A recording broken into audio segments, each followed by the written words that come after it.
comfortable are you in social situations? Many of us shy away from these situations at work and beyond because we struggle with self-doubt or we're not sure how to engage. But that wasn't always the case. Most of us started out as pretty confident kids who made ourselves smaller and smaller over time.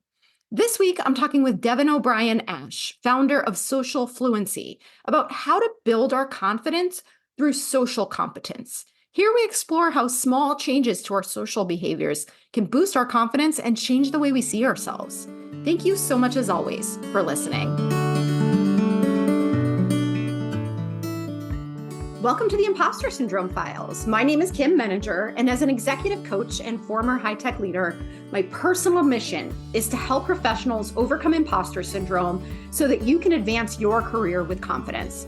Each week, I interview a new guest who brings a powerful perspective to this conversation, including personal stories, best practices, and new insights.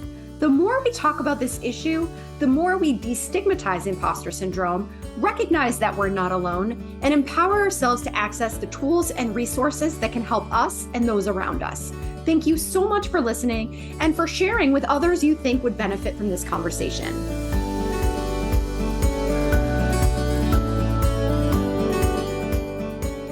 Welcome, Devon. It is wonderful to have you here today. I'm excited for our conversation, and I would love to start by inviting you to introduce yourself. Yeah, right on. Well, thanks for having me. So my name is Devon. I run a company called Social Fluency, and I'll just give a little quick backstory. I'll try to keep it short because, no one really cares, but it's just good for context, So growing up, I moved around a lot, and I became a very social person. I could talk to anyone. I could get into situations and make friends every year, new school, new start. And I was a natural. So if any of your clients or your listeners, think about that and kind of go, naturals, they just have it all figured out. It's so easy. The thing about naturals is they don't care that much about outcomes. And because they don't care that much about outcomes, they just behave in a much more natural way. But they're also human. And so every once in a while, they really care about outcomes. They really want that deal to work out, or they really want to talk to that person that they have attraction for, or they really want to build a friendship with these people. And they can still blow it because pressure is pressure. It's just different people have different kind of capacities to handle it. So I was a natural. The advice that I would always give people was just be yourself. Just be yourself. Just be yourself. Dude, you're amazing. Just be yourself. And that, or I would say, just be confident. Just be confident. It's easy. Just be confident and everything will be fine. It's like, yeah, but those two pieces of advice are very conflicting, and they're also pretty useless because I'm always myself and I can't control whether I'm confident or not in a given situation. So that was me originally when I was a kid trying to give advice, but really kind of not knowing what I was talking about. Fast forward a few years. I'm in high school, grade 10. I go to Columbine High School. So I wasn't there for the incident. I was in my first year of college when the incident took place. But I have younger brothers. I knew the teacher who died, and I sort of knew the students who did it, but I definitely knew the bullies who bullied them. And I was bullied by those guys too. Being the new kid, I was kind of always thrown into the pit, and I had to kind of sink or swim. And so I was quite worried for my younger brothers and worried for humanity, not to be super dramatic, but I was just like, oh man, this is weird. And fast forward, I'm finishing up my university degree. I'm studying communication, graduate top of my class. And the day I hand in my last paper, I am diagnosed with skin cancer on my face. And this is just an audio podcast, so you can't see, but I have a big scar that runs down half of my face.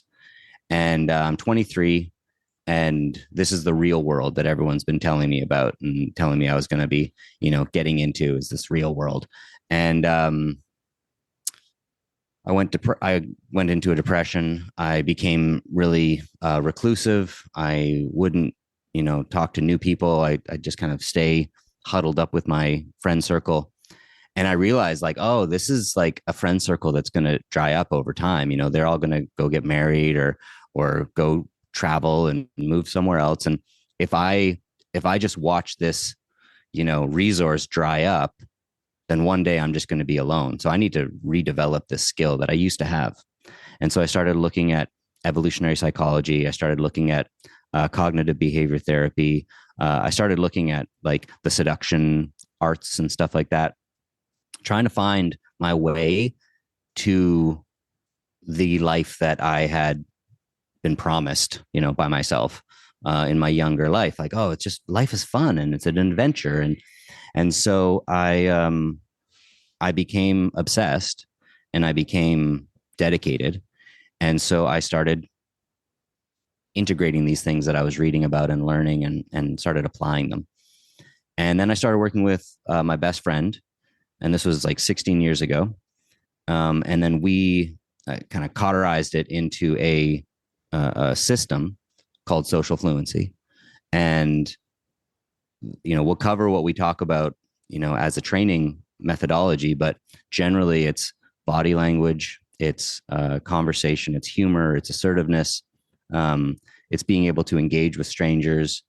And now we've taught this stuff at Google, we've taught this stuff at YouTube, we've taught this stuff at Deloitte.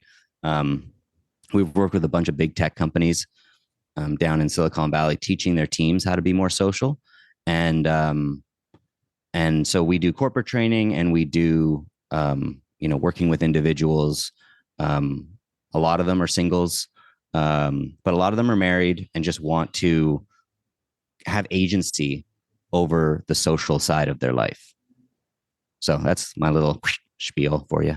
Wow. And I have a question for you, because you talked about being a natural, right? And that early part of your life being pretty smooth in terms of your ability to make these transitions as a new kid. I had a similar upbringing where we moved every 1 to 2 years. And so I got accustomed. I think of myself as a really great networker because of that, right? But what's so fascinating to me about your story is it sounds like there's this big divide between, pre-graduation skin cancer, right? The part of your life that sort of sent you down a different path. And then after that, when you started to study and really think about how to get back to that. So once you did that, did you feel like it brought you back to who you were before? Or do you think it helped you to become an even different person? I love that. So, first of all, I love that you had this similar experience and then you had a similar outcome. I've worked with a lot of people who had a similar experience, but the opposite outcome. Mm-hmm. And so it's always nice to find someone who kind of like navigated that, themselves. But a lot of the people I work with are like, yeah, I moved around a lot, but I just became extra reclusive and I just, played video games instead. And I didn't make new friends. And I find a core group of people and kind of like sort of buddy up to them and then move again. And so I'm happy that you didn't have that experience. And then your question is beautiful. I feel, is this a PG-13 podcast? Sure. Yeah. I'll just put an E on it if I have to. Okay, perfect. I was kind of an asshole when I was younger. I mean, I was like a good person. Like I don't think I had ill intentions, but one of the kind of follies of the natural is that they don't recognize other people's challenges because, well, it's so easy, man. Just be yourself. Just be confident. Like it's kind of asshole advice, and so I feel like losing everything and then rebuilding it has allowed me to be way more empathetic. Because honestly, it's like the only reason I can be a coach in this way from my experience is that I've seen what the other side looks like and feels like, and I know how painful it is, and I know that there's a way out. And I think that makes me, that much better of a coach. And I also think it just makes me a better husband, a better friend, just a better man all around, is that I have this level of empathy for other people's experiences and um and an awareness of how bad it can be, even for myself. If I was to, even during the pandemic, I got like a little uh socially out of practice, we'll say. And going back out into the world, there was definitely a feeling of like, okay, how do I do this again? What am I supposed to do? Like it's just like you got to kind of shake the cobwebs off. But yeah, I would say through this process, in a lot of ways, I found the person that I wanted to be, more than the guy who got the outcomes that he wanted. I became the guy that I wanted, and and obviously that's an ongoing process, and I'm constantly uncovering other little things that could use my attention and work and care. But I wouldn't wish the experience I had on anyone, but at the same time, I kind of think it was a blessing, and showed me kind of a better way. Yeah, that is a really interesting, silver lining, for lack of a better term, right? Because Mm-hmm. uh, being a child is a pretty egocentric you know, Totally.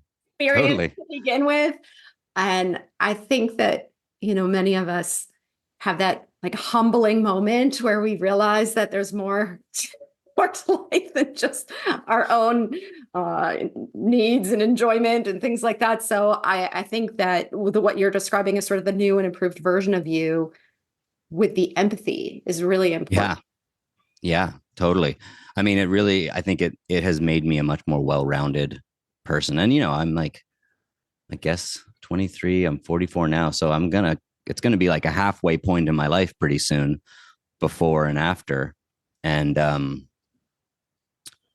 I and even I look back 10 years and I'm like, oh, okay, I probably could have been a bit more empathetic in that moment with those people, with that situation. There was probably, we're never done, is my kind of playful mantra to myself and my students. I don't even, I call myself a teacher and I call them students, but I just also think of myself as a student who's just got this part figured out and can help them integrate it. But I'm always working on myself. I'm always seeing what my next kind of comfort zone boundary is, and trying to push through it. So Yeah. yeah.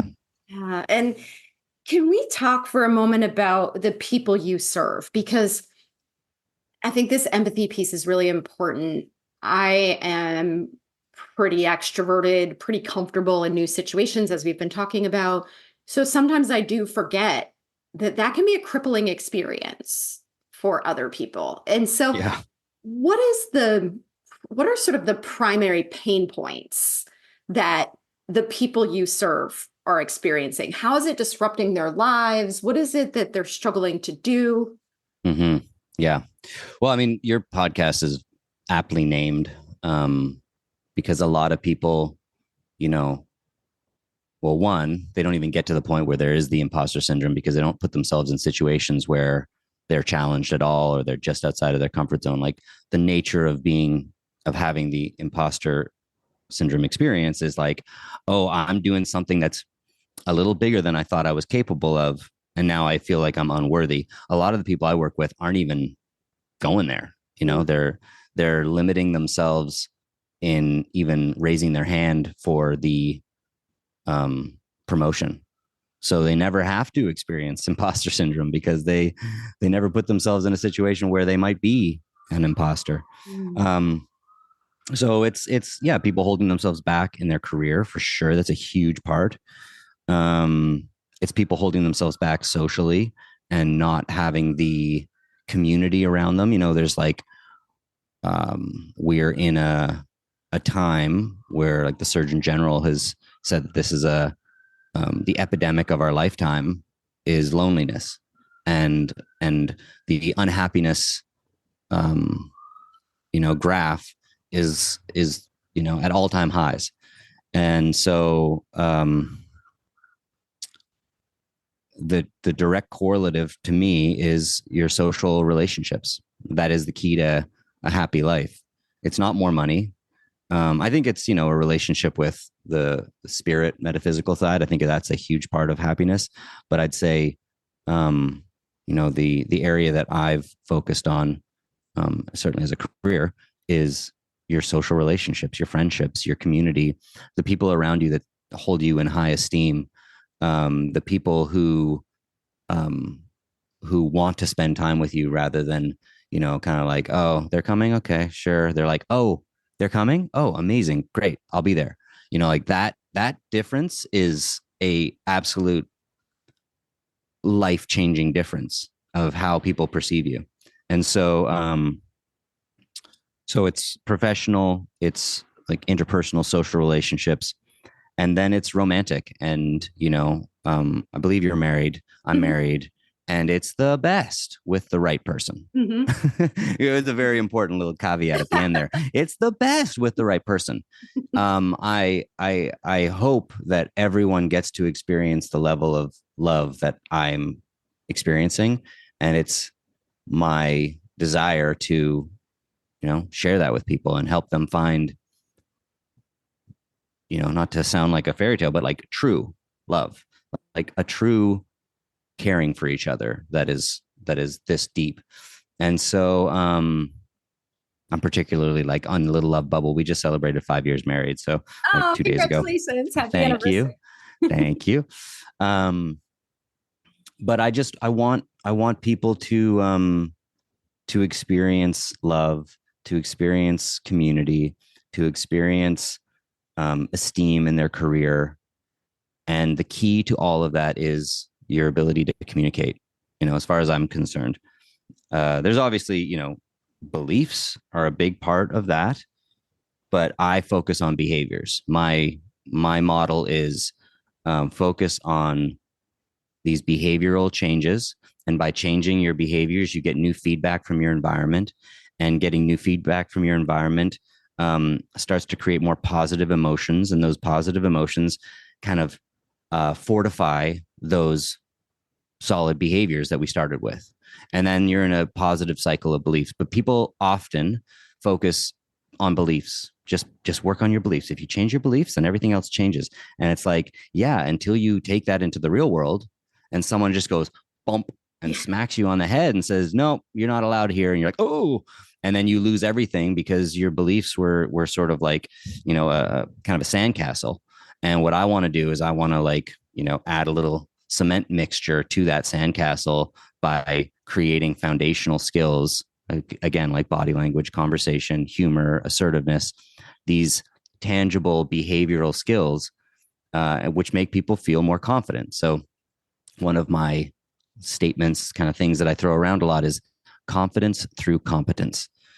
So by developing competence in your social relationships and just the way that you show up in general, you're going to feel more confident. You're going to put yourself into more situations. And by putting yourself into more situations, you reinforce those positive behaviors and those positive beliefs. So that's kind of my model there. Yeah, that's so aligned with how I think about it too, because I agree with you. I think we do people a disservice when we tell them to change their beliefs, because that suggests that you could just do all of this kind of inner work and suddenly you're going to go out into the world feeling more confident. Whereas I'm a big believer that confidence follows action, right? You take the scary action first, you do the scary behaviors that are going to get you to a better place, and then your brain catches up. Right? Yeah. Confidence is like the reward for doing the scary thing when you weren't sure about it. I honestly, I love that you said that. It's like, it is a disservice. And the reason it's such a disservice is because it's easy to sell. It's so easy to sell. Hey, you know what? Just change your beliefs. What are you worried about going out there? And don't worry about that. Change your beliefs. Let's spend the next 6 months, sitting on this couch, thinking about this, talking about this, ruminating, and, we'll figure this thing out. And you read another book and you watch another video. And no, that's just not true. It's just not true. I mean, if you want to live in a fantasy world, it's true. Sure. If you want to just sit on the couch and daydream, sure. But if you want to go experience the joy of being alive. It requires you getting out into that scary but magical real world. So yeah, I love the total alignment there for us. Yeah. And you're making me think too about, well, particularly on the work side, although certainly the relationships we have throughout our lives are just sort of central to our emotional health, to every aspect of our well-being. But when I think about sometimes in the workplaces, particularly for perfectionists, high achievers, people who maybe are a little bit more introverted, I don't want to diagnose anybody, but I'm just thinking, like, from what I've seen, there are a lot of people who would love to believe that if they just go into their workplace and work really hard and keep their heads down, that that's going to get them to where they want to go.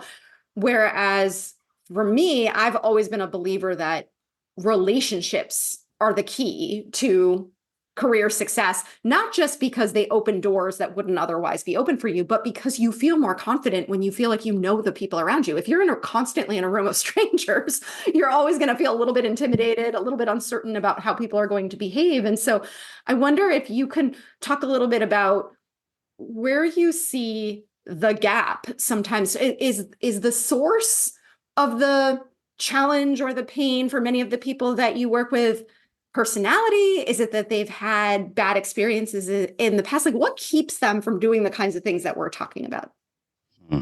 Yeah, I'd say bad experiences in the past is probably the number one thing. Yeah, we're all unique snowflakes, and so a snowflake is a bit of a I know it's got a term these days. today. Yeah, so we're all unique butterflies. We're all just doing our own, special thing. We all have our own special thing. So I think, as you said, like it's not a one size fits all, but I'd say, people's history is going to determine their confidence and their ability to take certain action steps. And you said, is it their personality? There's probably something to that for some people. But what I find is the people who, raise their hand and say, hey, I'd like to work with you, or I'd like to, learn more about this stuff. They're generally people who have an attitude of, a growth mindset and a belief that nothing is set in stone. And everything is malleable and everything is changeable with the right guidance and the right practical steps. And so I think, okay, so a couple of things. One, I think it hasn't happened for a lot of people because they just didn't even know it was possible.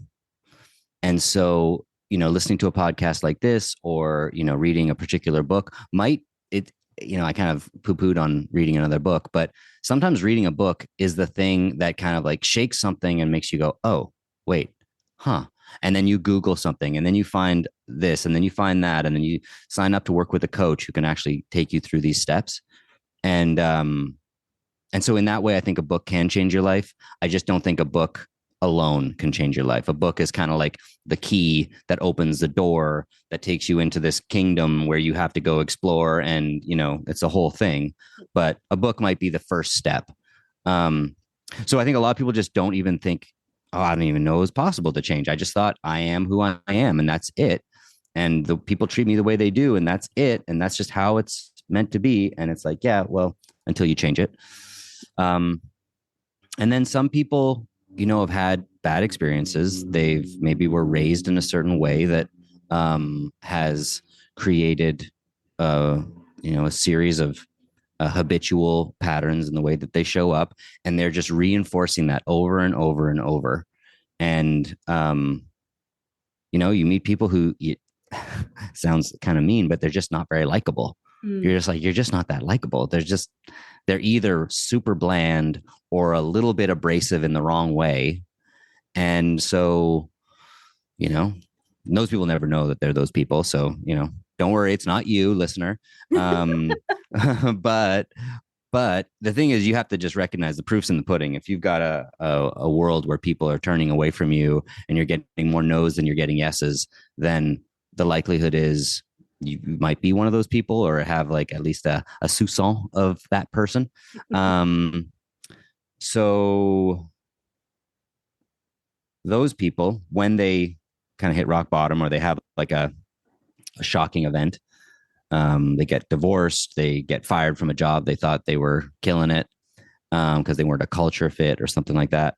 Those people sometimes reach out, and then it's a matter of, let's say someone's, often the key to this is humor. Humor, I think, is one of the most elusive, not underrated, because I think a lot of people recognize that, man, if you got a good sense of humor, it's amazing. You can just like open doors you just didn't even know existed. But most people don't think that they can develop a sense of humor. They're like, oh, they're just funny. They're not. And it's just a different brain chemistry, but it's not. It's just it's a puzzle. And if you understand the puzzle, then you can kind of fit these pieces together. So we teach something called high status humor. So there's low status humor where you're making fun of yourself all the time. And that's kind of signifying insecurity and like low self-esteem. And then there's high status humor, which is you're making fun of yourself about half the time, and you're making fun of other people, the environment, politics, religion, half the time. So you're still making fun of yourself, because if you were just making fun of other people, you'd be an asshole. You'd just be, you'd just be mean. But if you are making fun of other people, what you're communicating is, I'm not scared of you. I'm not worried about you perceiving me in the wrong way, because honestly, I'm cool. It's fine. And I make fun of myself a little bit. I tease myself. I can laugh at jokes when they come back at me. And it just shows that I don't take things too seriously and I'm just having a good time. And that combination is incredibly attractive. So if you're boring and you add this, incredibly attractive.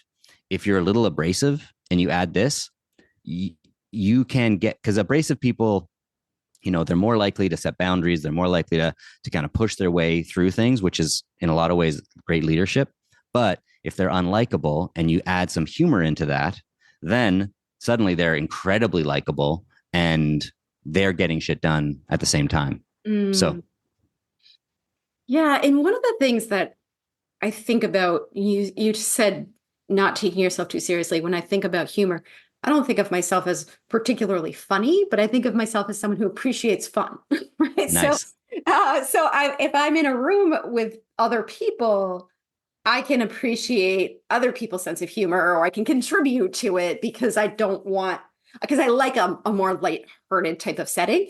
And I think sometimes when we're too in our own heads, right? If we're listening to that inner critic, if we're worried about what we're going to say next, if we're worried about what's going to happen in the next meeting, we're not present enough to be engaged in a conversation where we're having fun or we're connecting with other people. Yeah, exactly. In fact, that's one of the it's almost like a survival mechanism. When we feel anxiety, we go into tunnel vision. Mm-hmm. We focus on, okay, there's a tiger chasing me. I need to focus on that. This is not a good time to survey the surroundings and see if there's berries and stuff to eat. No, there's a tiger. Same thing applies when, a bus is coming down the road and we're trying to run across and we drop something and whoa, switch it on. But when you're in a social situation, the focused attention, all that does is increase the tension and make the thing that we're anxious about more. It just gets worse. Mm-hmm. So a big part of what we teach is like a loose focus. So we have to train ourselves to loosen our focus, to see opportunities, to hear opportunities, and then to be able to craft something and then deliver it. So it's observe, craft, and deliver. And so that process, what we get people to do in the training is like just focus on observation. For this week, you're just observing. Just observing. If you want to do voice notes or write something in your journal, great. Just observe 5 times a day. Try to get something. Okay, now craft it. When you observe it, think about how you might deliver it as like a kind of a funny awareness that you're seeing. And the beautiful thing about humor is it only really becomes real when you share it. That's the point where humor becomes like active, is when you share it with the person next to you. So you might see something funny and go, and then you walk away. But if you see something funny and you say, hey, did you see that? And then they laugh and then you laugh, now humor is kind of like activated. Mm. So being able to stay loose communicates, I've been here before, and I've been here before communicates confidence. It communicates self-esteem. It communicates I'm not an imposter, to throw in the context of this podcast. I'm not an imposter. I've been here before. I'm not a tourist. I've been here before.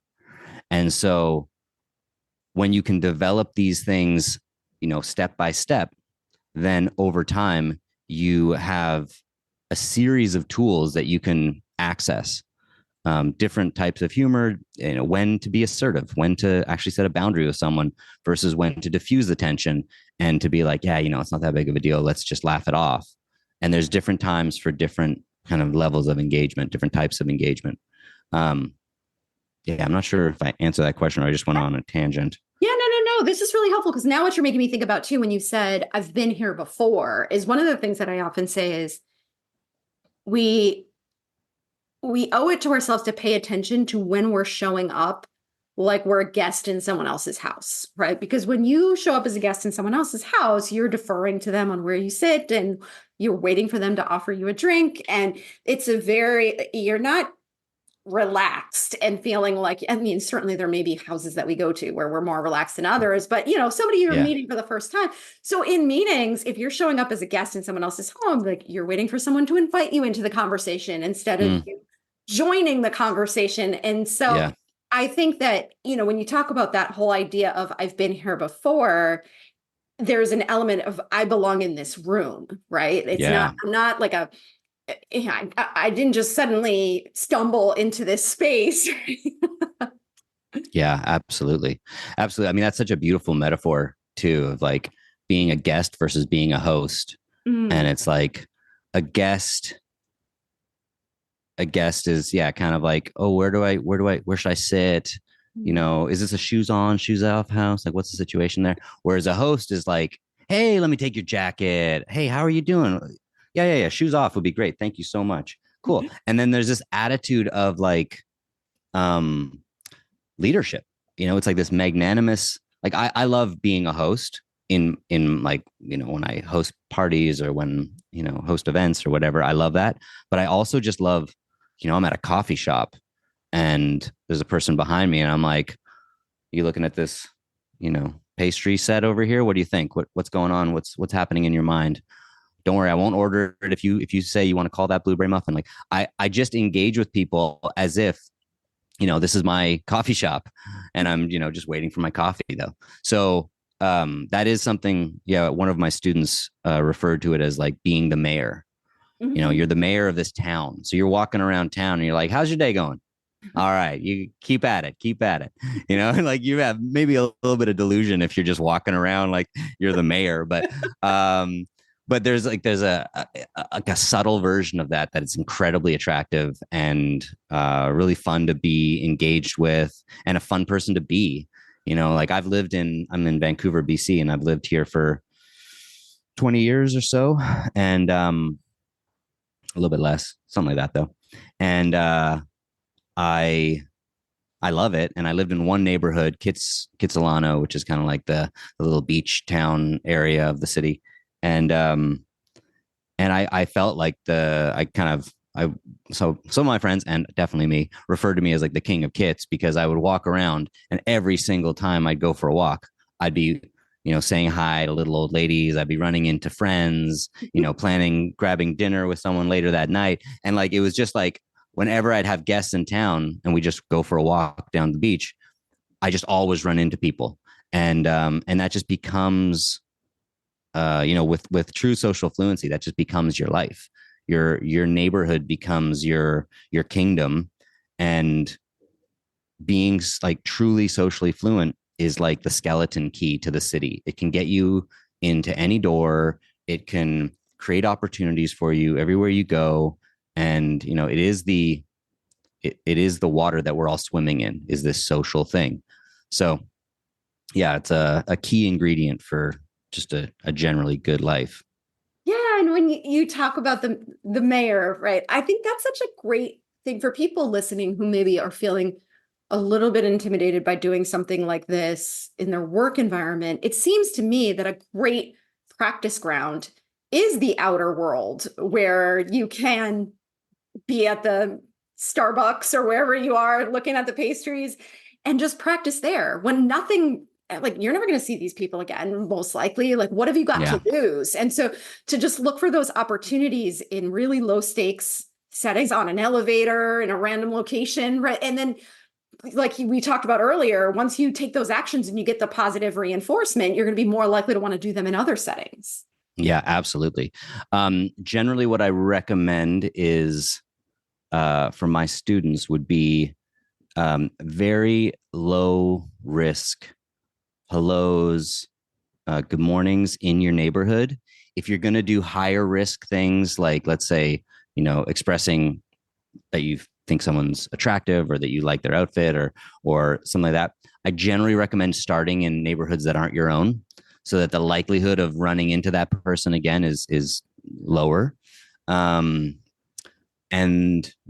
I really love that over time you develop this this really cozy neighborhood where all the people, you run into people and you just have that feeling of like, oh yeah. And there's something profoundly rewarding on like an evolutionary level to feeling like you have community. And to feeling like, they've done studies, they've shown that the number one precursor to having a long life is your social relationships. And it's not even your like partner. So it wouldn't be your husband or my wife. It would be the person, it's the barista. It's how I engage with people that are outside of my inner circle. So that's the highest correlative with longevity, is how you interact with the kind of outside world. So, literally developing social confidence, your life depends on it, or at least like an extra 10 years of life depends on it. I'm not sure if it's 10 or 5, what is it, but it's certainly not insignificant if you want to have a couple extra years with your grandchildren and you want to, kind of enjoy this world a little bit longer. Being socially connected and feeling like you have community and relationships it's key. That is a really great motivator for doing some of the work that we're talking about. Yeah. But I also think about how there's obviously a spectrum, but for all the reasons that you've talked about before too, humans, we need community, we get easily triggered, our fight or flight response kicks in different situations. So many of us are going about our work days or our everyday lives feeling some degree of insecurity. And I think that if we choose to do some of the things that you're talking about, not only does it benefit us, but we are of service to other people too, because we make other people feel more comfortable, right? And I think that we never feel more confident than when we feel like we are of service to something that is more than ourselves. And so beautiful. Yeah, it's totally true. One of the main things that in the initial, let's say 3 weeks to a month of the training that my students go through, it's go make someone's day. Just go make someone's day. Just be that little moment of, sparkle in their day where they're just like, oh, yeah, that was nice. It was like 30 seconds. It was a quick interaction. It was just a quick compliment, just seeing someone and then walking away. And then you just kind of, you kind of give that to someone without anything expected in return. But 2, you create what I call the social butterfly effect, which is that person feels empowered to go do the same thing to another person, because they're like, oh yeah, that was 1, totally normal, and 2, felt awesome. So why wouldn't I do more of that? I've found that if I'm in a coffee shop, it'll be totally quiet. There's like it's filled, but it's just people working and doing their thing. And then I'll strike up a conversation with someone. We'll have a little laugh and we'll get back to work. And then 3 or 4 other conversations around us happen. And that's because people want to be social and they just got the okay. Yes. Someone said, that's fine in this environment. You're good. And then now they're doing it. And so, be that person who's that little butterfly flapping their wings as they're moving through life, and see what kind of social tornadoes and hurricanes, come out the other side. Yeah, I love that. And, I'm also, I think there's a lot of social benefit to what you're talking about, but I'm also somebody who likes a challenge, and I find it fun to just experiment, see what would happen if I just start talking to this person over here, just for the fun of it, to see. So I think, there's lots of different people listening who feel comfortable with different of the ideas that we've talked about, but find your own. It doesn't have to be one. There's, like you said at the beginning, right? There's no one size fits all. So to just find a way to break in, and then you can evolve it and adapt it over time. Yeah, exactly. That's the key. But do something. The biggest mistake people make is waiting for the right thing to come along or the right opportunity.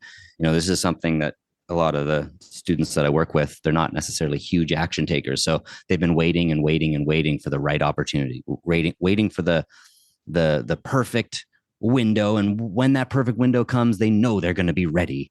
And it's like, no, it's never perfect and you're never ready. So you better just get started. And so taking some small action today, whenever this gets released, take some small action today and just do something that's slightly outside of your comfort zone. And don't go too far. Going too far is a mistake, because you get, you have a bad time and then you go back to your comfort zone, and your comfort zone's all cozy. And so you're like, oh, well, I should just stay here. This is great. And you get positively reinforced for getting back in your comfort zone.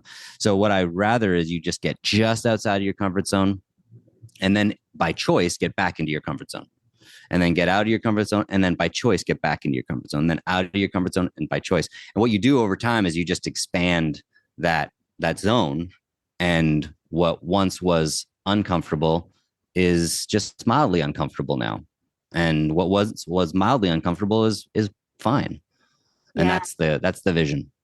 I love that. Yeah. Expanding your comfort zone. So now there's just more that feels comfortable to you than there was before. Yeah, exactly. Wide world that way. Yeah. And my goodness, Devon, I could talk to you all afternoon. I feel like it. Yeah.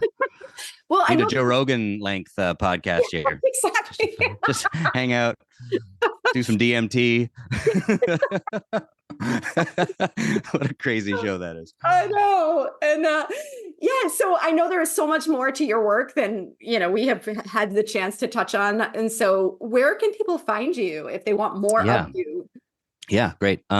So I put together a program that is a free training called Small Talk. Social Fluency presents Small Talk. And it's I originally put it together as a paid course. And then I decided I wanted to just give it away. I was like, well, this is a good promotional tool and gives people a chance to check out my stuff. So it's designed as a paid training, but then I decided to just kind of make it free for now. And so that is at socialfluency.com.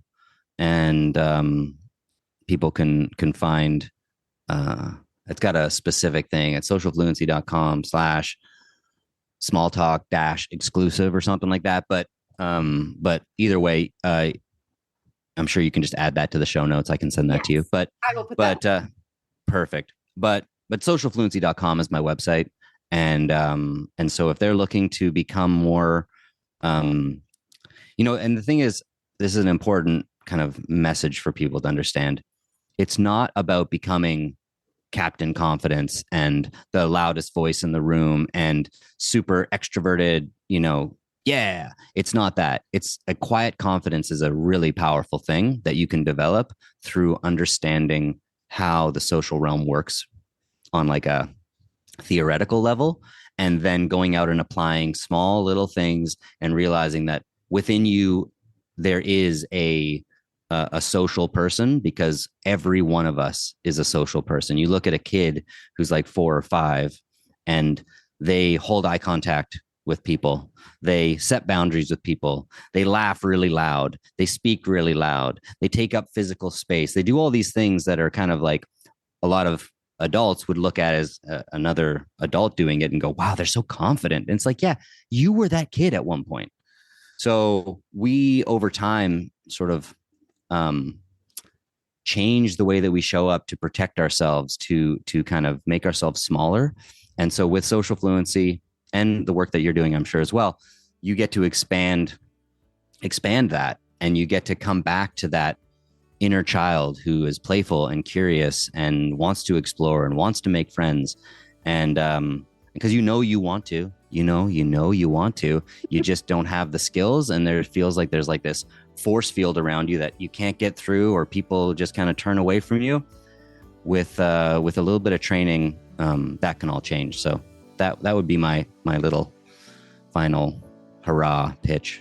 I'm so glad you said that, because I do think about that often as a parent, and, just in general, about how we were once confident people and we can get back there. And so I think that's such an inspirational note to wrap up on. And thank you so much, Devon, for having this conversation with me. I will definitely put that link and others into the show notes where people can find you. And I just thank you for the work you're doing too. Pleasure. Thanks for having me. Thanks so much for listening to the Impostor Syndrome Files. If you would like to continue this conversation in a safe and trusted space, I would love for you to join my virtual discussion group every Thursday at 12 p.m. Eastern. For the past several years, the group has been limited to women, but it is now open, regardless of gender, to anyone who is interested in exploring and troubleshooting common workplace challenges, building better awareness of ourselves and others, and becoming more inclusive allies at work. Check out the show notes for more info on how to find us, and please join us next week for another episode of the Impostor Syndrome Files.